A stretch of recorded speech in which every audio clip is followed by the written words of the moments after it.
Mi nombre es Andrea Garnica y yo hablaré sobre la oxidación completa de los ácidos grasos. Estos ácidos grasos llegan a nosotros a través de lo que ingerimos, de nuestra dieta día con día, en alimentos tales como las carnes, los mariscos, las semillas, como por ejemplo la linaza, el cacahuate o más alimentos.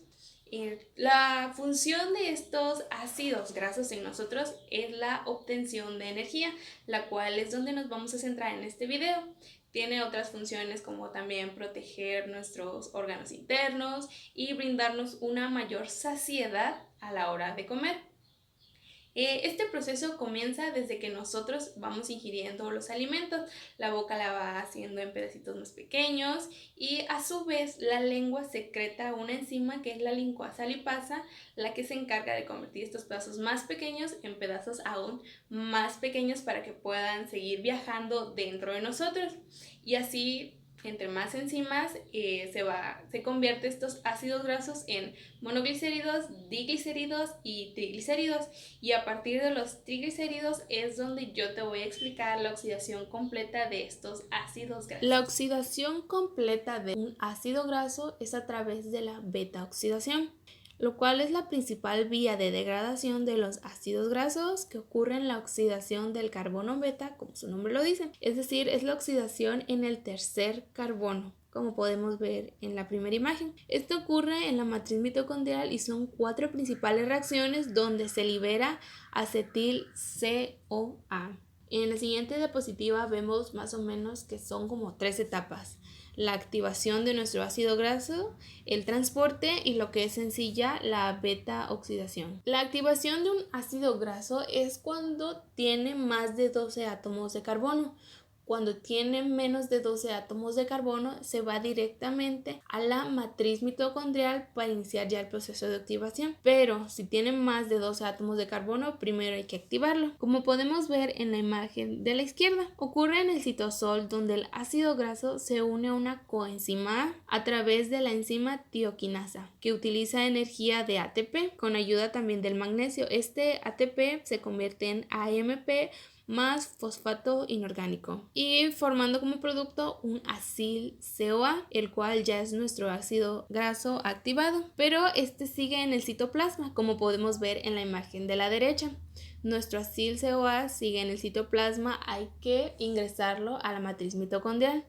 Pero la membrana mitocondrial es impermeable, es decir, no deja ingresar así nada más del citosol a la membrana a nuestro acil-CoA, sino que este va a necesitar ayuda. Su primera ayuda va a ser de la carnitina 1 o la CAT1, el cual va a transferir el acil a una molécula de carnitina formando acilcarnitina, como podemos ver. Quita el CoA y este queda libre. La acilcarnitina ya puede ingresar a nuestra dicha matriz a través de un contratransporte y saca la carnitina al exterior, o sea, ingresa la acilcarnitina y saca la carnitina al exterior para repetir el ciclo cuando venga otro ácido graso.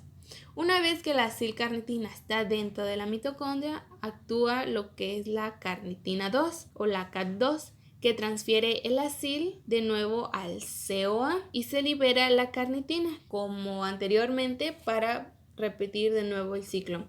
Abajo podemos ver que es acil-CoA más carnitina 1 nos da acil-carnitina y así sucesivamente con la carnitina 2. Una vez que ya tenemos nuestro acil-CoA dentro de la matriz, es donde ya comienzan las 4 reacciones principales. En esta diapositiva vemos que las 4 reacciones son la formación de un doble enlace, la hidratación del enlace, la deshidrogenización y por último la tiólisis o la ruptura de nuestro enlace. Aquí tenemos la primera, que es la formación de un doble enlace o también conocida la oxidación por un FAD. Esta primera reacción es catalizada por la acil-CoA deshidrogenasa y tiene como resultado la producción de un trans-enoil-CoA con un doble enlace entre los carbonos 2 y 3. Como su nombre también lo había dicho, la oxidación de un FAD, al igual que la hidrogenación del succinato en el ciclo del ácido cítrico, el aceptor de electrones sería el FAD, que se encuentra unido al acil-CoA deshidrogenasa como grupo estético. Luego la segunda reacción es de hidratación vamos a hidratar nuestro trans-enoil CoA, que es catalizada por la enzima enoil CoA hidratasa, que hidrata el doble enlace que está entre el carbono 2 y el carbono 3 del enoil, produciendo así el beta hidroxil acil CoA.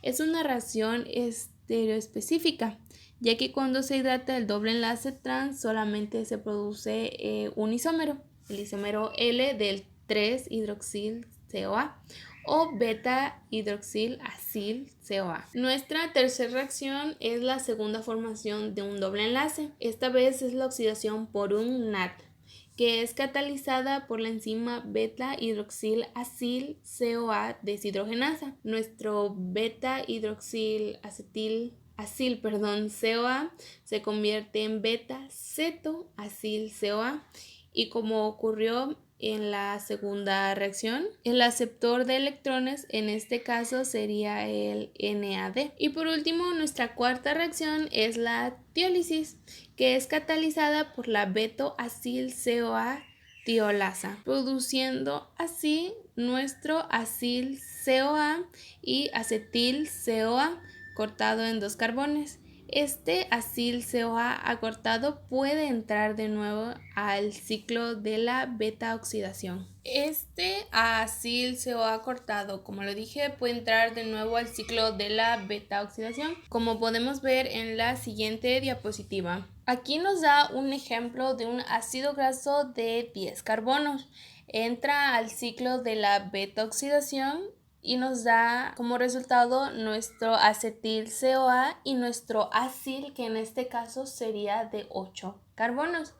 Vuelve a entrar al ciclo con 8 carbonos y vuelve a salir un acetil CoA, otro acil, pero este acil ya sería de 6 carbonos y así sucesivamente, ya que como la oxidación ocurre en el tercer carbono, pues nuestro acetil quedaría de 2 carbonos. Aunque también hay ácidos grasos de cadena impar, ya que como estos van de 2 en 2, si es de cadena impar, al final el resultado nos dará un acil de 3 carbonos. Aquí se explica en la siguiente, que nos da considerando un ácido graso saturado, es decir, de cadena impar. Su beta oxidación es similar a la de los ácidos grasos de cadena par, con la diferencia de que la última reacción de tiólisis genera una molécula de 3 carbonos en lugar de 2 y forma la propionil CoA. Este se carboxila mediante la propinil CoA carboxilasa con biotina como cofactor para dar un compuesto de 4 carbonos, el S-metilmalonil CoA, que se va a transformar en su forma R o en su forma L mediante la metilmalonil CoA racemasa. El R-metilmalonil CoA es sustrato de la metilmalonil CoA mutasa. Depende de la vitamina B12, que mediante un reordenamiento intermolecular va a producir como producto final succinil CoA, y este ya se puede incorporar al ciclo de Krebs y producir energía. Todo este maravilloso proceso que ocurre dentro de nosotros nos da como resultado moléculas de acetil CoA, y estas, como sabemos, pueden entrar al ciclo de Krebs para producir lo que es energía, aunque también mediante la oxidación de FAD y de NAD se van a producir estas mismas coenzimas reducidas en NADH y en FADH2, que pueden ingresar en la cadena respiratoria por un proceso metabólico que igual nos producirá una cierta cantidad de energía. Hola, mi nombre es Grecia Chuk y yo les hablaré sobre el estrés oxidativo. La generación de especies de oxígeno y otros radicales libres son un proceso normal durante el metabolismo celular, el cual está compensado por un complejo de sistema antioxidante. Sin embargo, la exposición a contaminantes, medio ambiente, estilo de vida y situaciones patológicas pueden generar exceso y acumulación de radicales, resultando así el estrés oxidativo. El estrés oxidativo está relacionado con el envejecimiento y otras enfermedades crónicas, promoviendo un alto índice de mortalidad en los últimos años. Los antioxidantes son compuestos que retrasan o previenen el estrés oxidativo. Y en este video se hablará de forma general sobre el estrés oxidativo, sus causas, consecuencias y cómo prevenirlo. Estrés oxidativo. El estrés oxidativo es una de las consecuencias de un exceso de radicales libres en las células. Este exceso se produce porque las sustancias antioxidantes encargadas de contrarrestar los radicales libres no son suficientes. La oxidación es el proceso natural de tu cuerpo en el que actúa por medio del oxígeno a medida que el cuerpo lo inhala y exhala. Este proceso produce moléculas conocidas como radicales libres. Son moléculas que contienen oxígeno y que tienen uno o más electrones desparejados. La molécula a continuación roba un electrón de otra molécula para estabilizarse. Cuando los antioxidantes no son suficientes para contrarrestar los radicales libres y se produce un aumento de la presencia de los mismos en la célula. Se produce lo que se le denomina como estrés oxidativo y que se caracteriza porque se incrementa la actividad oxidativa en el interior de la célula, originando un cambio estructural y funcional, la misma que acelera su envejecimiento y favorece la apoptosis. Puede decirse entonces que el estrés oxidativo es, en esencia, el efecto adverso que se produce en la sangre y los tejidos de los seres vivos cuando existe un incremento de la degradación de sus biomoléculas, causado por radicales libres de oxígeno. Dicha lección oxidativa, cuando se producen moléculas de gran importancia biológica, como proteínas, lípidos y ácidos nucleicos, puede conducir la muerte celular. A medida que aumentan nuestros conocimientos en el campo de los radicales libres, se pone en evidencia su gran implicación en los mecanismos patogénicos de muchas enfermedades, sobre todo en las tipo crónico. Antes de seguir hablando del estrés oxidativo, vamos a conocer con un poco más de detalle qué son los radicales libres. Como hemos dicho al inicio, son moléculas con electrones desapareados, que tratan de conseguir el electrón que les hace falta. Al hacerlo, el radical libre empieza a desequilibrar el organismo. Al robar un electrón de una molécula estable, ésta se vuelve inestable. De esta forma, los radicales libres se propagan rápidamente y de forma caótica, actuando en cadena. No todos los radicales libres son dañinos para el cuerpo. Algunos son útiles para matar a patógenos. Sin embargo, otras pueden dañar las células de tu cuerpo como a las células de ADN o a las proteínas, y roban sus electrones para estabilizarse. Normalmente, los antioxidantes que están en el interior del cuerpo se emparejan con el radical libre y les prestan un electrón, neutralizándolos antes que puedan causar un daño celular. ¿El estrés oxidativo de dónde surge? Para entender el estrés oxidativo, primero debemos entender cómo funciona el oxígeno y los radicales libres. Cuando inhalamos aire durante la respiración, un 20% de ese aire es oxígeno. Como sabemos, el oxígeno es indispensable para vivir y permite que todas las células funcionen adecuadamente. Así, cuando respiramos, el oxígeno del aire llega a las células a través de la sangre, tras pasar de los pulmones al torrente sanguíneo. De ese oxígeno que recibe el cuerpo, una pequeña parte se transforma en las propias células en una sustancia reactiva que tiene cierta actividad oxidativa. Dichas sustancias son los radicales libres. Los radicales libres son necesarios para el equilibrio del organismo. Una vez que cumplan su función oxidativa, son eliminados por sustancias antioxidantes y se restablece así el equilibrio del cuerpo. Pero, ¿qué ocurre cuando los antioxidantes no son suficientes para contrarrestar los radicales libres y se produce un aumento de estos en la célula? Entonces aparece el estrés oxidativo, es decir, el estrés oxidativo aparece como consecuencia de un exceso de radicales libres en las células. Se trata de un proceso de deterioro celular que puede alterar el ADN y tener consecuencias nocivas para la salud. Como ya tenemos un poco de conocimiento sobre qué es el estrés oxidativo y cómo surge, hablaremos sobre las causas comunes. La alimentación pobre en antioxidantes es, por tanto, una de las causas del estrés oxidativo. Pero también hay otros factores que contribuyen de forma notable a su desarrollo, que es la contaminación ambiental, el tabaquismo activo y pasivo, la excesiva exposición a la luz solar, el consumo excesivo de alcohol, la acción de ciertos medicamentos, la exposición a sustancias tóxicas o una actividad física desequilibrada son tan solo algunos de esos factores que favorecen la proliferación de radicales libres y por tanto el estrés oxidativo. En general, aparece como consecuencia de un exceso de radicales libres en las células y la capacidad antioxidante de un organismo. Cuando los radicales libres exceden la defensa antioxidante, se produce lesión celular, trastornos fisiológicos y cambios patológicos. Se trata de un proceso de deterioro celular que puede alterar el ADN y tener consecuencias nocivas para la salud. A continuación, hablaremos sobre las consecuencias del estrés oxidativo. Con lo ya aprendido, sabemos que el estrés oxidativo se caracteriza porque se produce un aumento de la actividad oxidativa en el interior de las células. Dicho incremento origina un cambio estructural y funcional en las mismas. Esto tiene como consecuencia directa su envejecimiento, además de la aparición de apoptosis. Por otro lado, el estrés oxidativo ocasiona también un deterioro de los tejidos, lo que aumenta la probabilidad de aparición de diferentes patologías graves. Se cree que el estrés oxidativo juega un papel en una gran variedad de enfermedades, como el cáncer, la esclerosis múltiple, en infecciones inflamatorias y en enfermedades del corazón. Sin embargo, esto no ha sido comprobado, y la investigación para constar que es así está en curso. Hasta hace poco, se creía que el estrés oxidativo era un factor clave en el envejecimiento. Sin embargo, estudios más recientes no han mostrado que haya ningún vínculo entre el daño por el estrés oxidativo y la esperanza de vida, y ahora se cree que el envejecimiento es un proceso mucho más complicado. Entonces, ¿cómo se trata el estrés oxidativo? El estrés oxidativo puede minimizarse con una dieta rica en antioxidantes. Los alimentos ricos en vitamina E y vitamina C, como las frutas, las verduras, las legumbres y los cereales, todos contienen antioxidantes. Una alimentación equilibrada unida a ciertos suplementos nutricionales nos proporciona la cantidad necesaria de antioxidantes para nuestro organismo. En conjunto, todo ayudaría a reducir el estrés oxidativo, lo que disminuiría la incidencia de las enfermedades comentadas. Buen día, soy Rodrigo del Ángel y yo les voy a platicar sobre las especies reactivas del oxígeno, tanto sus especies y cómo se producen.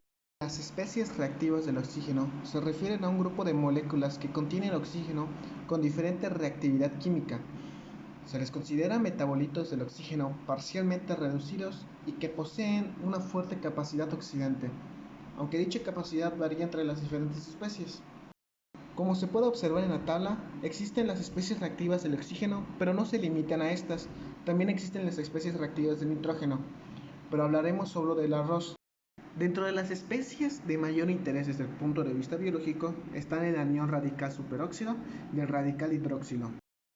En ausencia de mecanismos antioxidantes eficientes, la actividad mitocondrial llevaría a un aumento de la concentración del superóxido por encima del umbral, comprometiendo la sobrevivencia celular. La primera reducción del oxígeno da lugar al anión superóxido, una molécula relativamente inestable con una vida media de milisegundos y un escueto radio de difusión dado su limitado paso a través de los lípidos. Ahora bien, espontáneamente o por acción de la enzima superóxido dimutasa, este es rápidamente transformado en peróxido de hidrógeno. A pesar de no ser estrictamente un radical libre de oxígeno por carecer de electrones no apareados, el peróxido puede ejercer como un potente oxidante en presencia de metales de transición. Su prolongada vida media y alta capacidad de difusión lipídica convierten el peróxido en un mediador esencial en la señalización celular.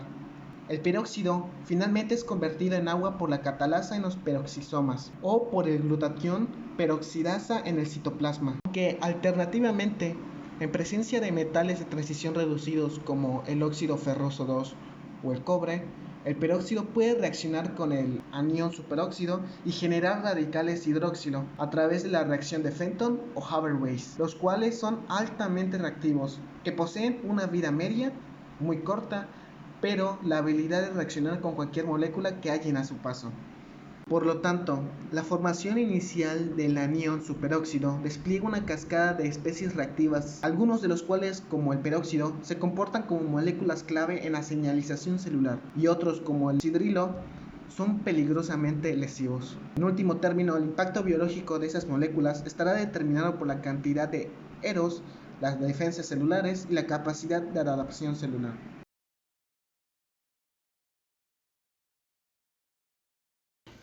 Mi nombre es Sara Batún. A mí me tocó el tema de formación de especies reactivas de oxígeno. En este tema vamos a ver qué es el ERO, su función y la formación de ERO a través de procesos normales oxidativos del metabolismo, que estos se dan a través de reacciones de oxidorreducción en el principal productor de ERO, que es la mitocondria. ¿Qué es el ERO? Las especies reactivas de oxígeno son un tipo de molécula inestable que contiene oxígeno y que reacciona fácilmente con otras moléculas de la célula. Una acumulación de especies reactivas de oxígeno en las células puede dañar el ADN, el ARN y las proteínas, y puede causar la muerte de una célula. Las especies reactivas de oxígeno son radicales libres. También se llama radical de oxígeno. Se les dice radical libre a aquellas moléculas que tienen un electrón desapareado en su orbital más externa. Esto le da una capacidad de reacción muy elevada, por lo que son capaces de actuar en los sistemas biológicos. El hecho de que tengan radicales desapareados hace que tenga más interacción con las otras moléculas por la reactividad química que éstas poseen. Y aquí pueden suceder dos cosas. Puede ceder su electrón desapareado o puede tomar uno y aparear su electrón. ¿Cuál es la función de ERO? Las EROs regulan varios procesos celulares. En el caso de los mamíferos, son la secreción y acción de insulina, la producción de hormonas de crecimiento, citocinas, comunicación entre células, la unión de las proteínas G a sus receptores, factores de transcripción, regulación de los transportadores y canales de iones, entre otros. Así como el ERO tiene esta función, las EROs también resultan ser nocivas para los organismos cuando se producen grandes cantidades, ya que dañan a los constituyentes celulares e inducen la muerte de la célula. De la acumulación provoca el estrés oxidativo, el cual lleva a causar enfermedades como, por mencionar una, la diabetes tipo 2. ¿Cómo se forma el ERO? La formación en la mitocondria. La mayoría de los ERO es generada a nivel mitocondrial. Los radicales superóxido O2 son producidos en los complejos 1 y 3 de la cadena de transporte electrónico. Mediante una transferencia de electrones al oxígeno molecular, el O2 es el principal ERO producido y da origen a los demás ERO de importancia biológica, como son peróxido de hidrógeno, radical hidroxilo, radical peroxilo y el oxígeno singulete o individual.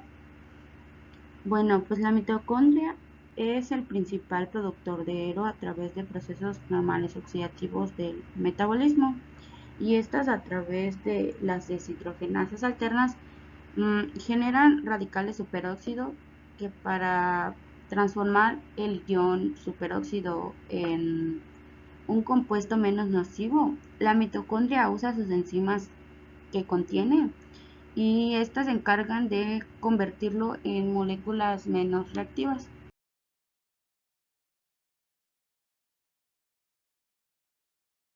Bueno, de lo que vamos a hablar ahorita es sobre los sistemas de enzimas antioxidantes.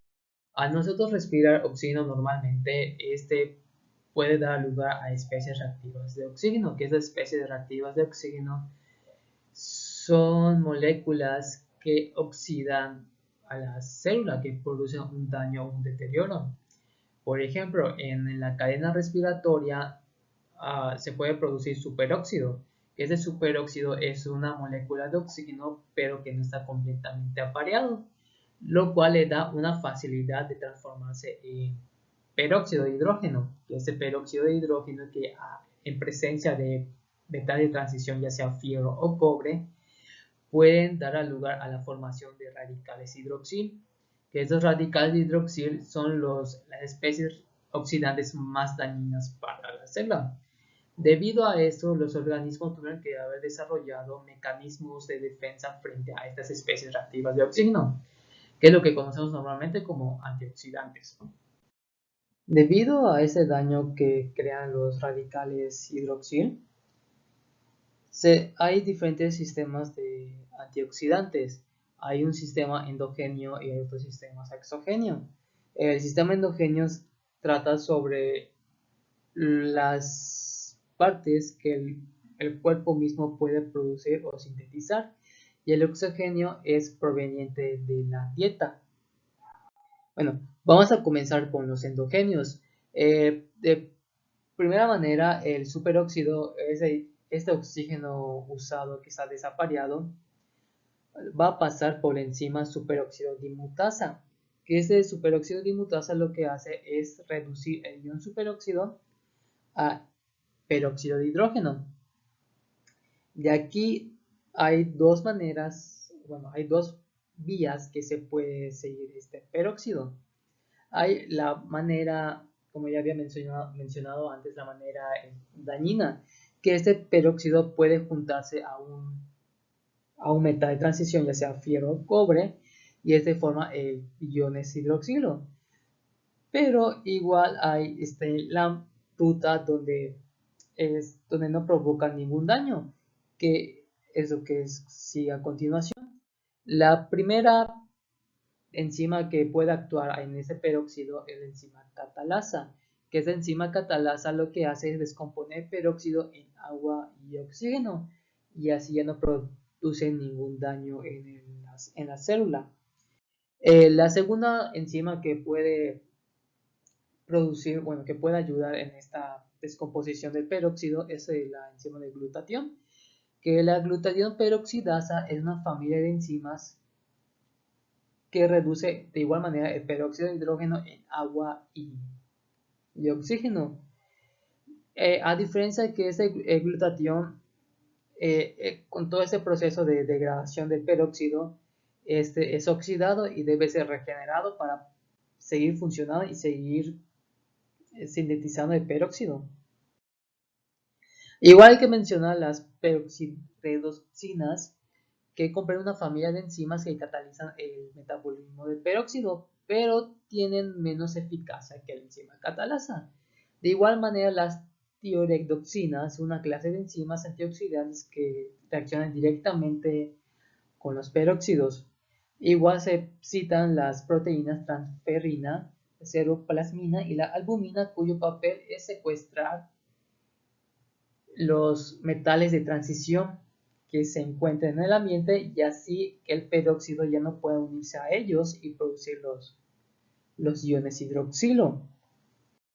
Ahora bien, hay antioxidantes igual que son exogéneos que provienen de la dieta. Estos principalmente son de las vitaminas, ya sea unos por decir vitamina A, E y C, que estos actúan como antioxidantes donando electrones a los superóxidos, a las especies reactivas de oxígeno, para que éstas no formen los componentes dañinos en la célula y ese ya no provoque enfermedades en el organismo, ya sea Parkinson o Alzheimer, que son una de las enfermedades degenerativas causadas por la oxidación de las células.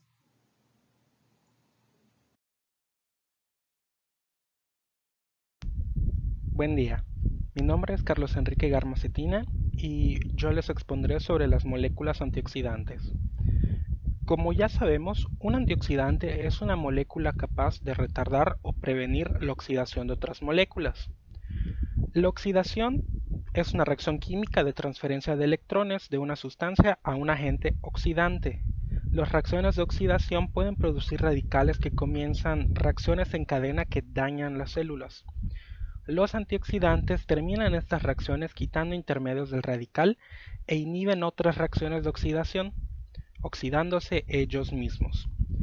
Debido a esto es que los antioxidantes son a menudo agentes reductores tales como tioles o polifenoles.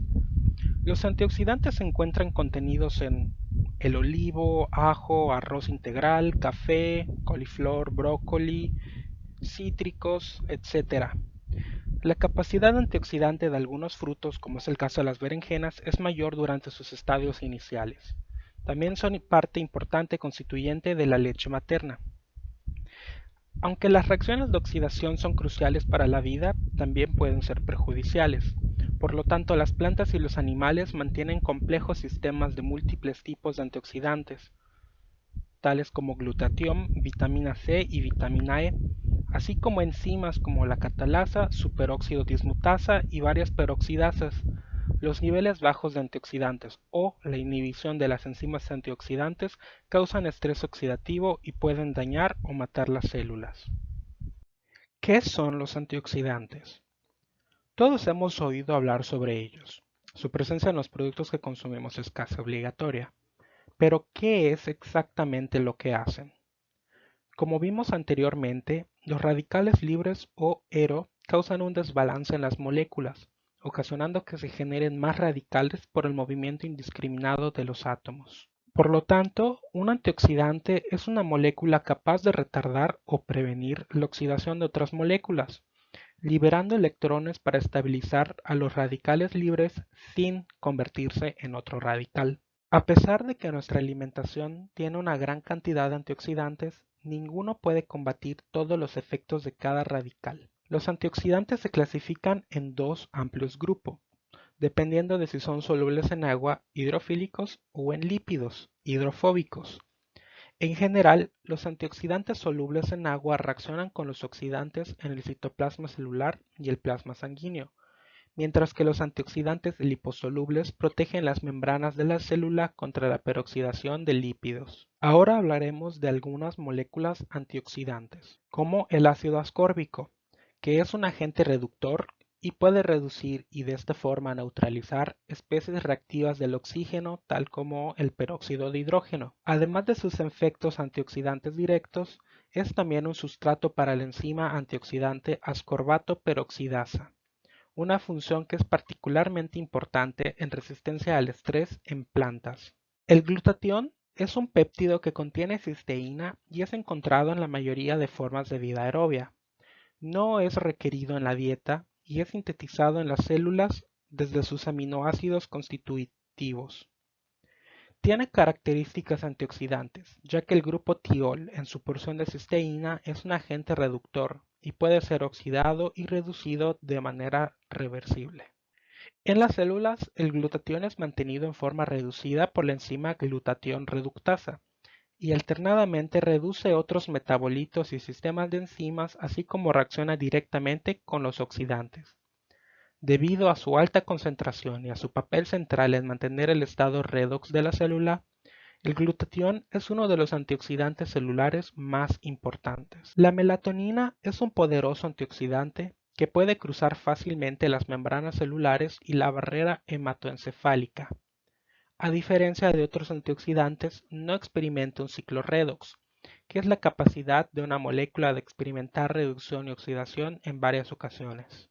El completar un ciclo redox permite a otros antioxidantes, como la vitamina C, actuar como prooxidantes y promover la formación de radicales libres.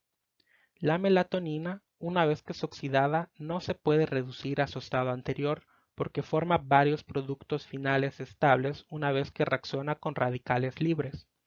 Por lo tanto, se refiere a él como un antioxidante terminal o suicida. También tenemos a los tocoferoles y tocotrienoles, también conocidos como vitamina E, que es el nombre colectivo para un sistema de 8 tocoferoles y tocotrienoles relacionados, que son vitaminas antioxidantes liposolubles. De estos, el alfa-tocoferol ha sido el más estudiado ya que tiene la biodisponibilidad más alta y el cuerpo preferentemente absorbe y metaboliza esta forma. La forma del alfa-tocoferol es la más importante de las antioxidantes liposolubles, ya que protege las membranas de la célula contra la oxidación, reaccionando con radicales de lípido producidos en la reacción en cadena de peroxidación de lípidos. Esto quita las formas intermedias de radicales libres y evita que la propagación de la reacción en cadena continúe. Los radicales oxidados de alfa-tocoferoxil producidos en este proceso se pueden reciclar a la forma reducida activa a través de la reducción por el ascorbato, retinol o ubiquinol. Las funciones de las otras formas de la vitamina E son menos estudiadas, aunque el Y-tocoferol es un nucleófilo que puede reaccionar con mutágenos electrofílicos y los tocotrienoles puede que tengan un rol especializado en la neuroprotección. Los carotenoides son responsables de muchos de los colores rojos, amarillos y naranjas de hojas, frutas y flores de los vegetales, así como también por el color de algunos insectos, aves, peces y crustáceos. Solamente pueden ser sintetizados por plantas, hongos, bacterias y algas. Sin embargo, muchos animales las incorporan a través de la dieta. Dos carotenoides dietarios importantes son el licopeno y el beta-caroteno, que se encuentra principalmente en la zanahoria. Estos están involucrados en la eliminación de dos de las especies reactivas del oxígeno, el oxígeno singlete y el radical peróxilo. Además, son efectivos desactivando moléculas excitadas electrónicamente, las cuales están involucradas en la generación tanto de radicales como del propio oxígeno singlete. Por último, tenemos a los polifenoles, que son fitoquímicos de bajo peso molecular, esenciales para el ser humano. Estos constituyen uno de los metabolitos secundarios de las plantas más numerosos y distribuidos por toda esta, con más de 800 estructuras conocidas en la actualidad.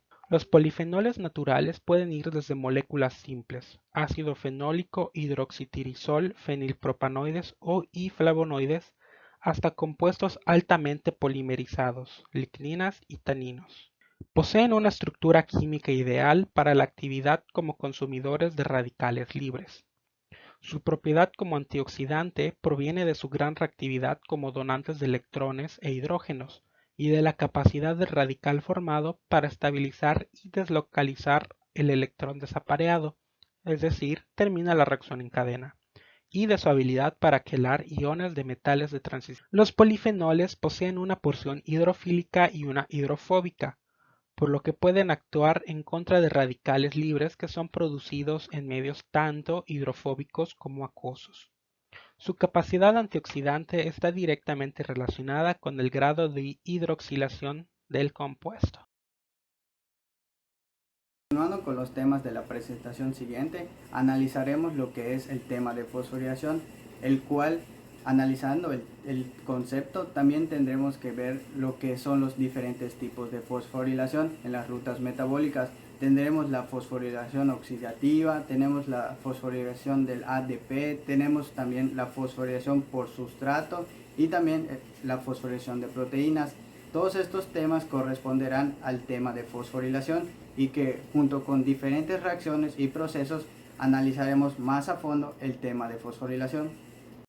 Para continuar con los temas de la presentación, abarcaremos el concepto de fosforilación y qué conlleva este concepto. Bueno, se sabe que a pocas instancias el tema de fosforilación tiene dos partes muy importantes: la fosforilación que ocurre en las plantas y la fosforilación en el metabolismo de las personas o de los seres vivos. Bueno, el proceso de la fosforilación en las plantas lleva el nombre de fosforilación fotosintética, que es el proceso de formación del ATP durante la fotosíntesis.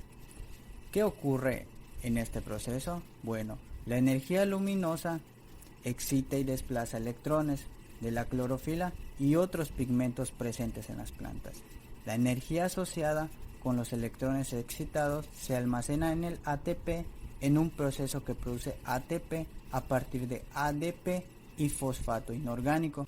Por otro lado, en el metabolismo, la fosforilación es el mecanismo básico de transporte de energía desde los lugares donde se produce hasta los lugares donde se necesita. Asimismo, es uno de los principales mecanismos de regulación de la actividad de proteínas en general y de las enzimas en particular. Entendiendo el concepto de fosforilación, podemos hablar ahora bien de la fosforilación que se tienen en diferentes procesos durante las rutas metabólicas. Muy importante es la fosforilación del ADP. ¿Qué es lo que sabemos sobre la fosforilación del ATP? Bueno, se sabe que la fosforilación más importante para el metabolismo es la fosforilación del adenosín disfosfato, o bien conocido como ADP, es decir, la adición de un grupo fosfato al ADP para formar adenosín trifosfato.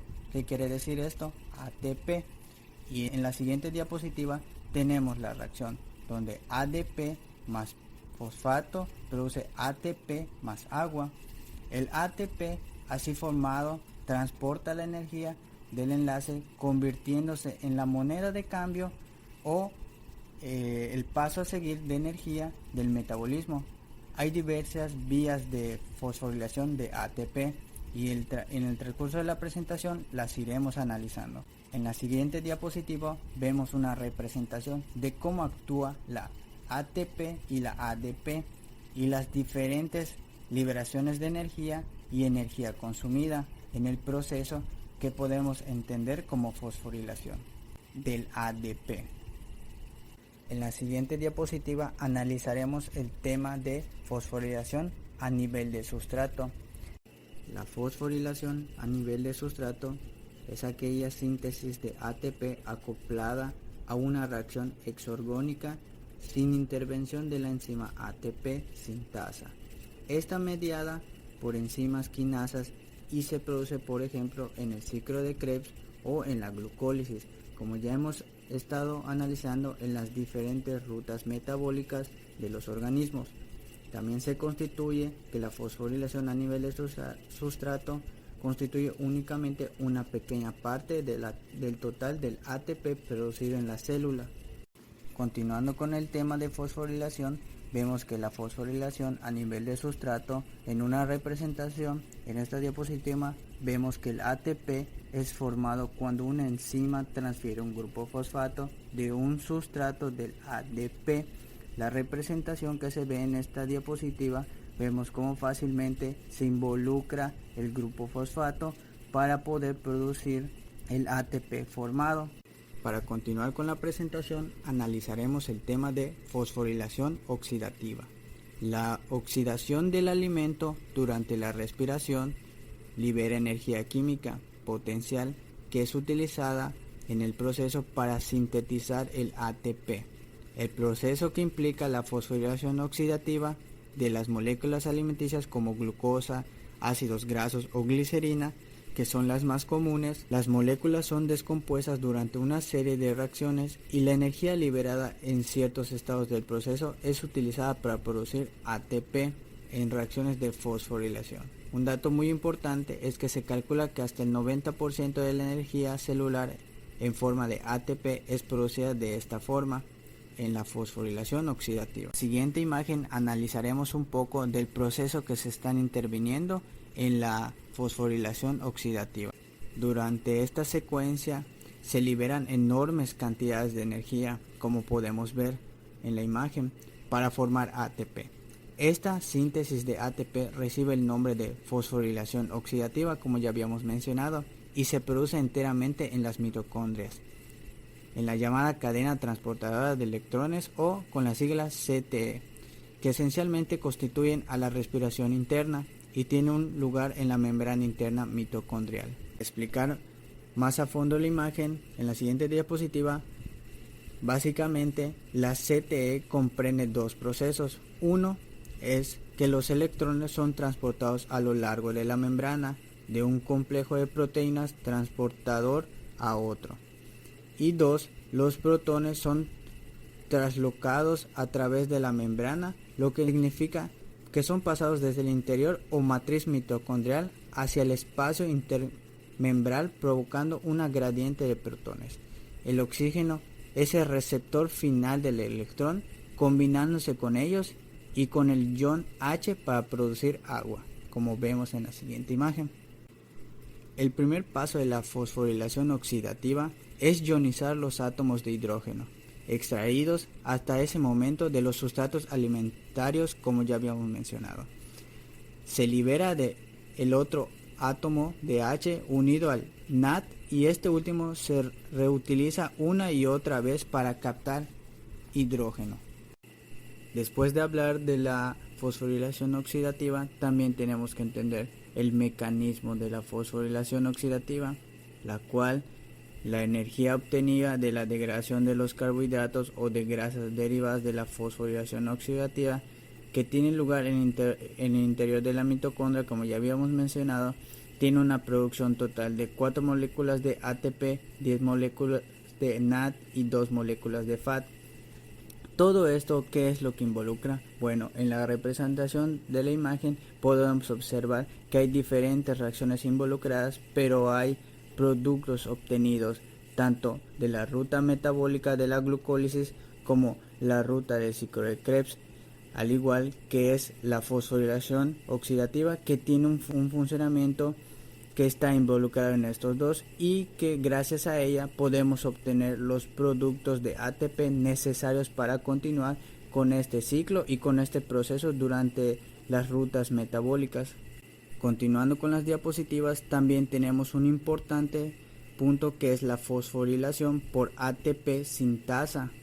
¿Qué quiere decir esto? Bueno, la ATP sintasa es una enzima incrustada en la membrana interna de la mitocondria, como podemos ver en la imagen, y en la membrana de los tilacoides, de los cloroplastos.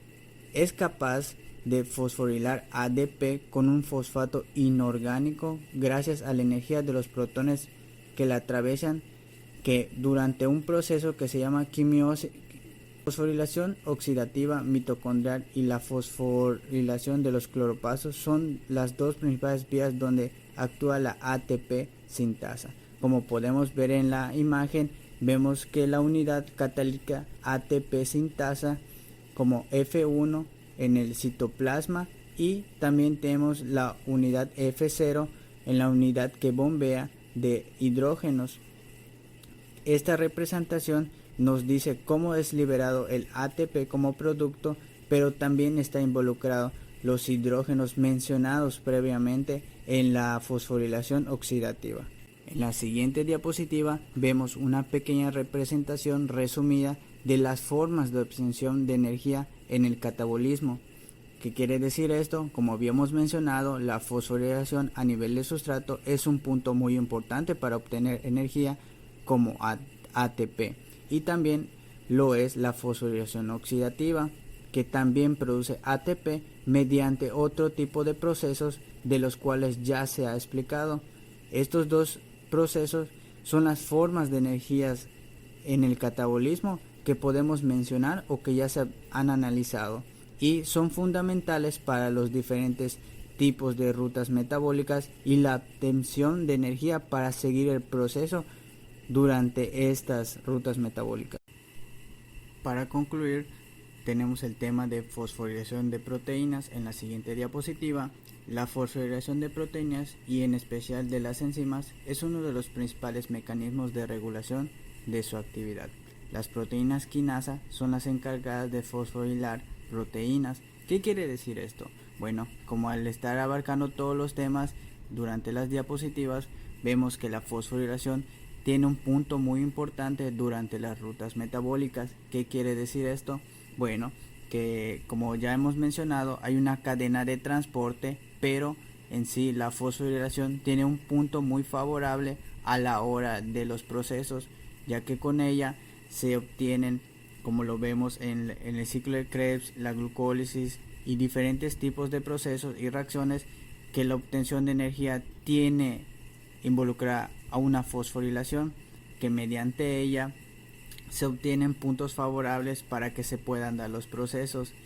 Todo proceso químico tiene una energía que es necesaria, y la fosforilación es el punto favorable para poder obtener esa energía necesaria para continuar los procesos que son requeridos durante las rutas metabólicas diferentes, y que gracias a los temas analizados previamente, como lo son el ciclo de Krebs y las rutas metabólicas de la glucólisis, pues vemos que son muy importantes el tema de fosforilación, tanto los temas que abarca como fosforilación oxidativa, fosforilación del ADP, fosforilación a nivel de sustrato. Todo esto va en conjunto para obtener un entendimiento sobre las rutas metabólicas y cómo los procesos de obtención de energía, tanto de las plantas como en el metabolismo de las especies humanas, tienen un punto muy importante para poder entender qué es lo que está sucediendo y cómo es la obtención de esa energía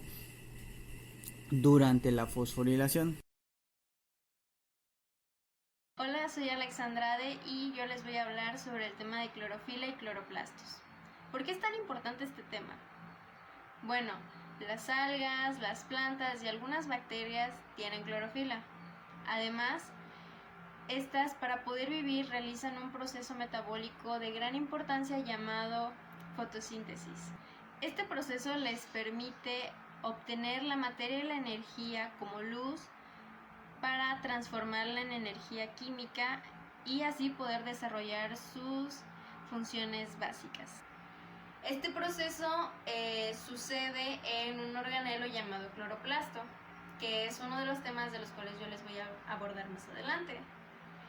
Sin embargo, este no es el único proceso en el que los organelos participan. Vamos a ver más adelante que participan en otros. A continuación voy a hablarles con un poco más de profundidad sobre estos dos conceptos. Ok, ya estamos un poco más en contexto. Ahora sí, ¿qué son los cloroplastos? Como ya les había mencionado con anterioridad, los cloroplastos son organelos donde se lleva a cabo el proceso de fotosíntesis. Y no solo la fotosíntesis, ahí también se lleva a cabo el ciclo de Calvin. Estos organelos solo se encuentran en las plantas, algas fotosintéticas y en algunos protistas. Es decir, nosotros y demás animales no tenemos cloroplastos. Bueno, ahora les voy a hablar de su morfología. La morfología de los cloroplastos es diversa. Estos son de color verde, como vimos en la imagen anterior, y su forma es la que varía, pues en los vegetales superiores suelen ser de forma ovalada, pero en algunas algas estas tienen formas diferentes. Por ejemplo, en la imagen que tenemos abajo podemos ver dibujos representativos de las diversas formas que pueden tener, ya sea una forma acintada, de brazalete o de taza, como vemos aquí. En cuanto a su tamaño, suelen medir de 2 a 6 micrómetros de diámetro y de 5 a 10 de longitud. ¿Cuáles son las funciones de los cloroplastos? Bueno, los cloroplastos se encargan de realizar la fotosíntesis, que es lo que ya mencioné muchas veces. Y pues en esta se distinguen dos fases. La fase luminosa, donde se obtiene energía, que esta fase se produce en las lamelas y granas, que más adelante les voy a explicar qué son las lamelas y granas cuando veamos la estructura. En la fase luminosa, como productos se obtienen ATP y NADPH. Luego está la segunda fase, que es la oscura. Aquí sucede la fijación del CO2. También se le conoce como reacciones independientes de la luz, y esta fase se produce en el estroma. Otra de sus funciones es la biosíntesis de ácidos grasos. Aquí se utilizan los glúcidos del NADPH y el ATP sintetizados en la fase lumínica de la fotosíntesis. Por último, también participa en la reducción de nitratos a nitritos. Aquí los nitritos se reducen a amoníaco, que es la fuente de nitrógeno para la síntesis de aminoácidos y de los nucleótidos. Ahora pasamos a la estructura de los cloroplastos. ¿Cómo es que están formados? Bueno, aquí en esta imagen podemos ver de forma general su estructura. Vemos que los cloroplastos están formados por una doble membrana, es decir, una membrana externa, como vemos aquí, y una membrana interna. Entre ellas se encuentra un espacio llamado espacio intermembranoso. La estructura de ambas membranas es similar al resto, o sea, el 60% son lípidos y el 40% proteínas. La membrana externa contiene porinas, por lo que es muy permeable, y la membrana interna, que es menos permeable, presenta proteínas de transporte específicas que regulan el paso de sustancias.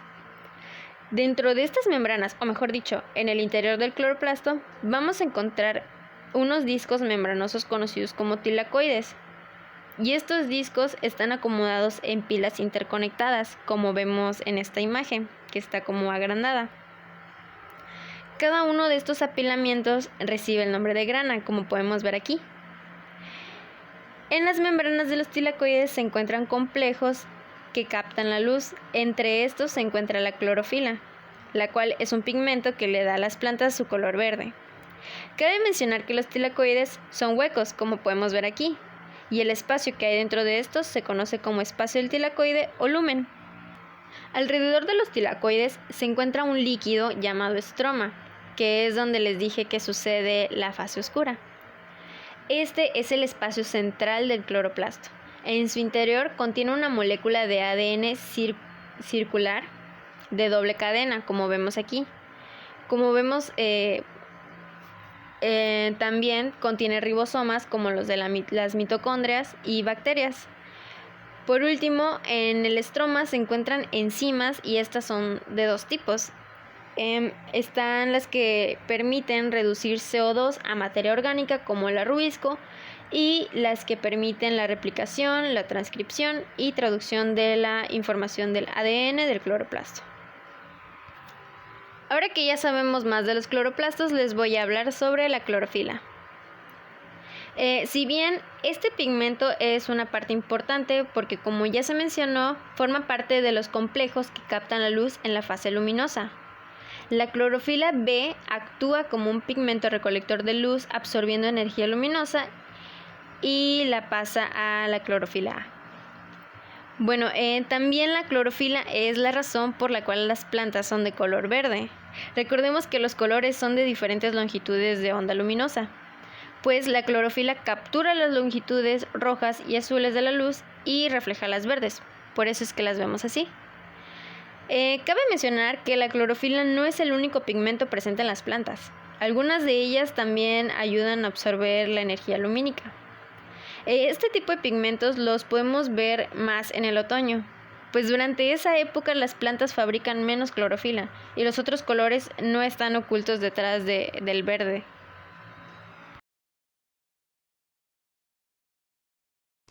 Hola, mi nombre es Claudia Campos y yo les hablaré sobre el tema de la luz. Sin embargo, no solo será el tema de la luz que nosotros conocemos, que es la luz visible, ahondaremos en lo que es el espectro electromagnético, las características y propiedades de la luz. Y ustedes se preguntarán, ¿pero por qué la luz?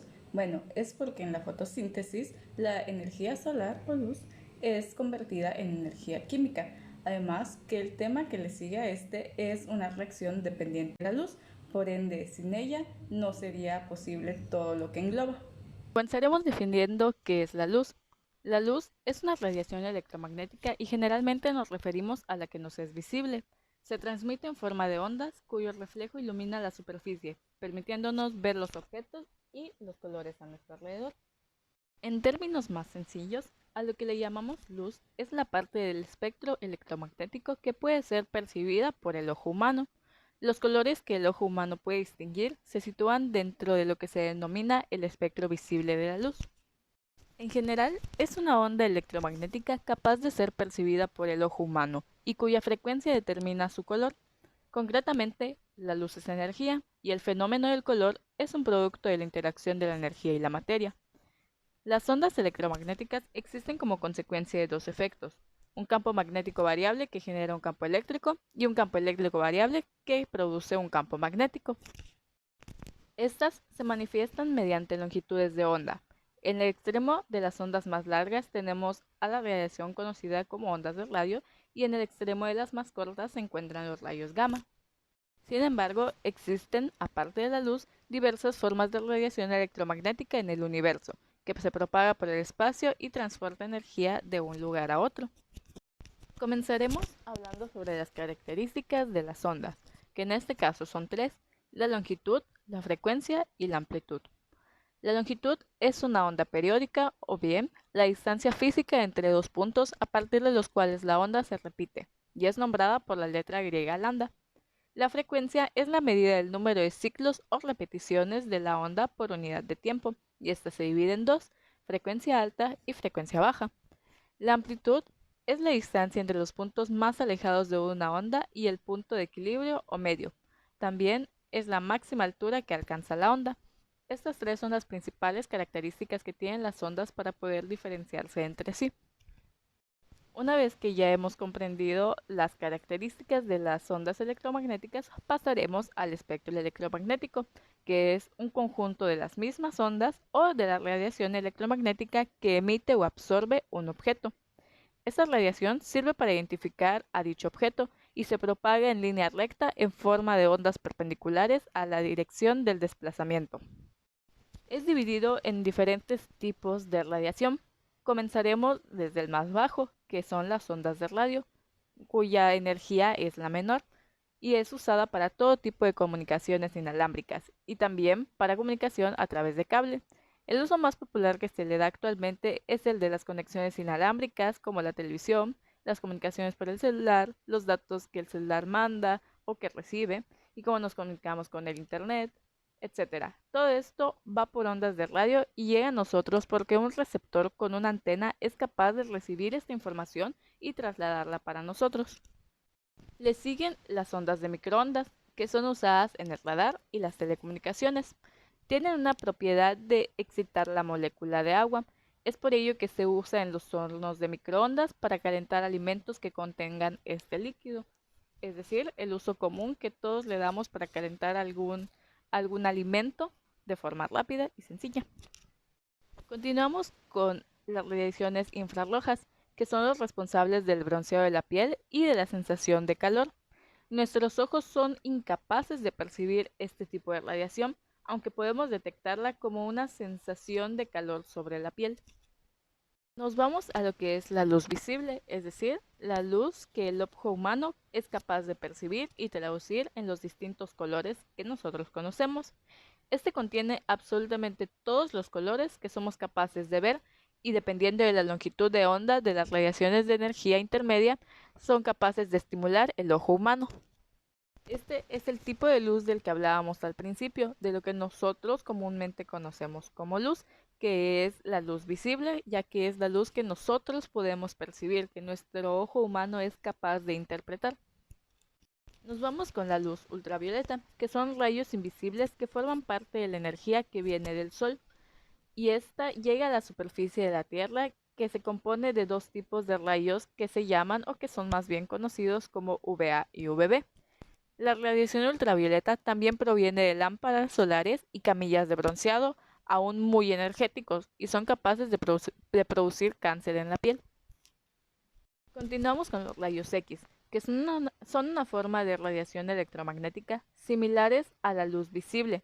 Sin embargo, a diferencia de la luz visible, los rayos X tienen mayor energía y pueden pasar a través de la mayoría de los objetos, incluyendo el cuerpo emitido por electrones de los átomos. Lo usamos mayormente para hacer las típicas radiografías, cuando decimos que vamos a hacernos unos rayos X para saber si tenemos alguna fractura o alguna cosa por el estilo. Y por último tenemos a los rayos gamma, que son las radiaciones electromagnéticas producidas por la desintegración radiactiva de los núcleos atómicos, los que transportan más energía y son emitidos por los mismos núcleos. Este tipo de radiación es el más peligroso y es el que todo ser humano, toda criatura y ser viviente debe evitar a toda costa. Como podemos ver en la imagen, cada una de este tipo de radiaciones contiene una diferente longitud de onda y una frecuencia que van aumentando o disminuyendo conforme va creciendo el tipo de energía que cada uno produce. Asimismo, podemos observar el tipo de color que cada una de estas radiaciones puede reflejar ante el ojo humano. Asimismo, podemos ver qué tipo de colores pueden reflejar estas radiaciones. Pasamos a lo que son las propiedades de la luz. Cuando la luz incide sobre un cuerpo, su comportamiento varía según sea la superficie y constitución de dicho cuerpo. La inclinación de los rayos indecentes, dando lugar a los siguientes fenómenos físicos. Comenzamos con lo que es la absorción, que es el fenómeno mediante el cual un cuerpo absorbe radiaciones determinadas de longitudes de onda. Este fenómeno es en el que algunos objetos se queda, por así decirlo, con una parte de las ondas electromagnéticas que reciben, mientras que otros devuelven. Por ejemplo, si con una luz blanca iluminamos una superficie y la vemos color roja, quiere decir que esa superficie absorbe todas las longitudes de onda excepto la roja y que es esa la que nos la va a reflejar. Lo mismo pasa, por ejemplo, cuando usamos alguna prenda negra y sentimos que nos da más calor de lo normal, es porque esta prenda absorbe toda la luz que le es llegada, por ende no refleja ningún otro color. Pasamos a lo que es la reflexión, que es el cambio en la dirección que experimenta un rayo cuando incide sobre una superficie opaca, y se divide en dos, la especular y la difusa. La especular se produce en superficies totalmente pulimentadas, como ocurre con los espejos. Continuamos con la refracción. Es un fenómeno que ocurre dentro de la transmisión, cuando los rayos luminosos inciden oblicuamente sobre un medio transparente o pasan de un medio a otro de distinta densidad. Experimentan un cambio de dirección que está en función del ángulo de incidencia, de la longitud de onda indecente y del índice de refracción de un medio respecto al otro. ¿Qué quiere decir? En términos más simples, es, por ejemplo, cuando nosotros ponemos un popote en nuestro vaso, sabemos que debe seguir una forma lineal. Sin embargo, cuando lo vemos reflejado a través del vaso, vemos que hay como un pequeño doblez. Esto no significa que el agua haya doblado el popote, sino que la dirección ha tenido un ligero cambio. El popote sigue estando en un estado recto, pero la reflexión que se da, o la refracción, mejor dicho, que nos llega es la sensación de que se ha doblado un poco. Y esto es debido al cambio de dirección que se le es dado. Seguimos con la dispersión, que es el fenómeno por el cual distintas longitudes de onda se refractan con ángulos distintos al atravesar medios materiales. Por ejemplo, un prisma produce mayor difracción porque, además, al no ser sus caras paralelas, los rayos refractados han de recorrer un camino aún mayor que provoca, al salir del rayo, una refracción más exagerada. Para terminar, tenemos la difracción, que ocurre cuando las ondas pasan a través de pequeñas aberturas alrededor de obstáculos o bordes afilados, Cuando un objeto opaco se encuentra entre la fuente puntual de luz y una pantalla como se muestra en la imagen superior, relacionándonos más con el tema, vamos a hablar sobre la relación entre la luz y la fotosíntesis. Como ya sabemos, en la fotosíntesis, la energía solar se convierte en energía química mediante organismos fotosintéticos. Sin embargo, no se usan de igual manera todas las distintas longitudes de onda en la luz del sol, ya que los organismos fotosintéticos contienen moléculas llamadas pigmentos, que absorben solo longitudes de ondas específicas de la luz visible, mientras que nos reflejan otras. Como podemos ver en la siguiente imagen del espectro de absorción de los pigmentos, que este conjunto de longitudes de onda que un pigmento no absorbe se refleja y la luz que es reflejada es el color que nosotros vemos, tal como es el caso de la clorofila, que no absorbe el color verde y es por ende que nosotros lo vemos de este tipo de color. Transporte de electrones. Gracias a la glucólisis y al ciclo de Krebs, obtuvimos como resultado el 10-NADH y el 2-FADH, que prácticamente estos son transportadores que se encuentran en la membrana interna de las mitocondrias. Ahora bien, el transporte de electrones, necesitamos 4 complejos o 4 gradientes. Las gradientes son bombas de protones. Ahora bien, el complejo número 1, que es el NADH deshidrogenasa, tenemos el NADH que entra como una reacción química y se forma el NAD, y esto suelta 2 electrones. Si nosotros vemos, digamos, a la mitocondria, estos electrones van a ir como en un caminito hasta entrar a un gradiente o a un complejo. Entonces vamos a entrar al complejo número 2, que es el succinato deshidrogenasa, que es el FADH, que en una reacción química pasa al FAD y suelta el 2H. Y como vemos, cada vez que entra en un gradiente, estos son bombas de protones. O sea, las bombas de protones, que son los gradientes, sirven para dar estos protones que se van al espacio intermembranoso. Entramos al complejo número 3, que es el del citocromo, y después entramos al complejo número 4, que es el citocromo oxidasa, que de los 4 electrones o los electrones que quedaron en el camino se van a unir a un oxígeno y al final van a formar agua. Ahora bien, lo que la naturaleza siempre busca es el equilibrio, y como nuestras bombas de protones o nuestras gradientes, que lo que sueltan son protones, que son hidrógenos positivos o 2H, todo esto lo está soltando, es como una bomba, prácticamente como una manguera, digamos. Todo esto lo está mandando al espacio intermembranoso, y digamos en el núcleo, en la parte interna, en la parte de medio, la matriz se podría decir, también están algunos protones, pero obviamente en la parte de arriba van a haber más. Entonces se forma algo más ácido que hasta cambia el pH.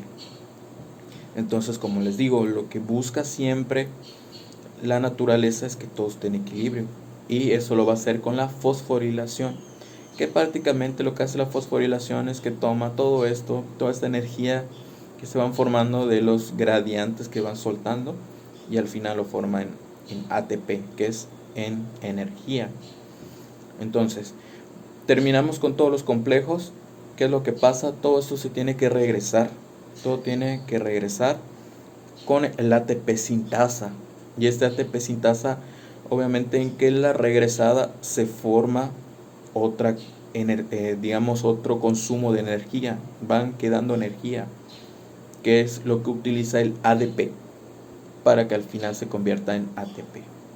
Bien, ahora vamos a ver otro pequeño tema, que es la fase cíclica de la fotosíntesis, que prácticamente lo que busca, igual que el anterior, es el ATP, obtener ATP, energía. Entonces, la clorofila, que todas las plantas lo tienen, las hojas, etcétera, capta 2 fotones. Esos 2 fotones vienen del sol, ¿Y qué es lo que hacen esos dos fotones? Excita prácticamente a la mitocondria, lo excita, o sea, y como les digo, aunque ya lo mencioné mucho, lo que la naturaleza siempre quiere es que esté en equilibrio, entonces tienen que entrar en un proceso para llegar a ese equilibrio. Entonces todos esos protones que se volvió inestable se dejan ir a algo llamado la ferredoxina, y esos electrones pasan a una gradiente del citocromo Bp. Y como les digo, las gradientes que son bombas de protones. Entonces estos electrones, como el anterior, van yendo como en un proceso circular, y entran a la bomba de protones. Entonces lo que hacen es empezar a soltar protones en la parte de arriba, y lo vuelve obviamente más inestable. Entonces todos estos electrones que entraron van a pasar a la plastoquinona, y a la vez que la plastoquinona capta estos electrones, también capta dos protones. ¿Y qué es lo que pasa después? Terminamos el proceso, pero ¿qué pasó? Está inestable, está muy inestable. Entonces tiene que volver a regresar. Además de que la regresa sirve para el ATP, también sirve para estabilizar. Entonces todo esto, estos electrones, los dos electrones se podría decir, pasan por la plastocianina. Y esta plastocianina lo que va a hacer es volver a regresarlos hasta la clorofila, hasta que quede en equilibrio. Y esto es un proceso cíclico, es un proceso que va, y cada vez que regresa se va formando ATP, se va formando ATP, se va formando ATP hasta que al final ya tengan energía.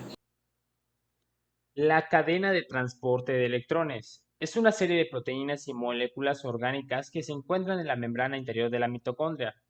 Los electrones pasan de un miembro de la cadena de transporte al siguiente en una serie de reacciones redox. La energía liberada en estas reacciones se captura como un gradiente de protones, el cual se utiliza a su vez para formar ATP en un proceso llamado quimiosmosis. En conjunto, la cadena de transporte de electrones y la quimiosmosis constituyen a la fosforilización oxidativa, y los pasos incluyen entrega de electrones por NADH y FADH2. Los acarreadores de electrones, allá antes mencionados NADH y FADH2, reducidos en otros pasos de la respiración celular, transfieren sus electrones a las moléculas cercanas al inicio de la cadena de transporte. En el proceso se convierten en NAD+ y FAD, que pueden ser utilizados o reutilizados en otros procesos de la respiración celular.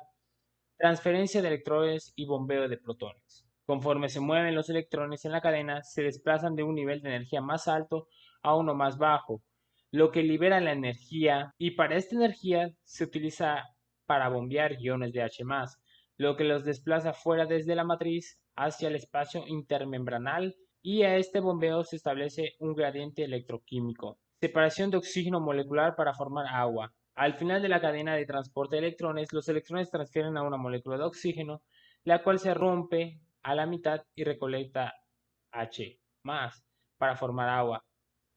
Síntesis de ATP impulsada por un gradiente. Este es el siguiente punto, y ahí se da cuando fluyen por el gradiente de regreso hacia la matriz. Los iones de H+ pasan a través de una enzima llamada ATP sintasa, la cual aprovecha el flujo de protones para sintetizar el ATP. La cadena de transporte de electrones. Este es un conjunto de proteínas y moléculas orgánicas, como ya antes se mencionó, incrustadas en la membrana, la mayoría de las cuales se organizan en 4 grandes complejos nombrados del 1 al 4. Conforme los electrones viajan a través de la cadena, se desplazan de un mayor nivel de energía a un inferior, y se mueven de moléculas menos ávidas de electrones a otras más ávidas. En estas transferencias de electrones cuesta abajo se libera energía, como ya antes se ha mencionado, y varios de los complejos de proteína utilizan la energía liberada para bombear protones. Esto, quedándose claro, se puede mencionar que todos los electrones que entran en la cadena de transporte provienen de moléculas de NADH y FADH, que se producen en fases más tempranas de la respiración celular, las cuales son la glucólisis, oxidación del puripato y el ciclo del ácido cítrico. NADH es muy bueno donando electrones en reacciones redox, o sea que sus electrones están en un nivel de energía alto, por lo que puede transferir sus electrones directamente al complejo 1 y se transforma otra vez en NAD+, y el movimiento de los electrones a través del complejo I1 en una serie de reacciones redox libera energía, la cual el complejo usa para bombear protones desde la matriz hacia el espacio intermembranal. El FADH2 no es tan bueno para donar electrones como el NADH, o sea que sus electrones no se encuentran en un nivel de energía más bajo, por lo que no pueden transferir sus electrones hacia el complejo 1. En su lugar, introduce los electrones a la cadena de transporte a través del complejo 2, el cual no bombea protones a través de la membrana, y esto tiene dos funciones importantes. Regenera los acarreadores de electrones, primer punto. El NADH y el FADH2 donan sus electrones a la cadena de transporte de electrones y se convierten otra vez en NAD+ y FAD. Esto es importante porque las formas oxidadas de los acarreadores de electrones se utilizan en la glucólisis y en el ciclo del ácido cítrico, así que deben estar disponibles para mantener estos procesos en funcionamiento. Segundo punto importante es forma un gradiente de protones. La cadena de transporte genera un gradiente de protones a través de la membrana interna de la mitocondria. En el espacio intermembranal hay una concentración más alta de H y en la matriz hay una concentración más baja. Este gradiente es una forma de energía almacenada que, como veremos, se puede utilizar para generar ATP. A su vez, tenemos la cadena de transporte de electrones fotosintética y las reacciones luminosas. La primera etapa de la fotosíntesis es la absorción de luz por los pigmentos. La clorofila es la más importante de estos y es esencial para el proceso. Captura la luz de las regiones violeta y roja del espectro y la transforma en energía química mediante una serie de reacciones. Los distintos tipos de clorofila y otros pigmentos, llamados carotinoides y figobilinas, absorben longitudes de onda luminosas, algo distinto, y transfieren energía a la clorofila A, que termina el proceso de transformación. Estos pigmentos accesorios amplían el espectro de energía luminosa que aprovecha la fotosíntesis. La fotosíntesis tiene un lugar dentro de las células, en orgánulos llamados cloroplastos, que contienen las clorofilas y otros compuestos, en especial enzimas, necesarios para realizar las distintas reacciones.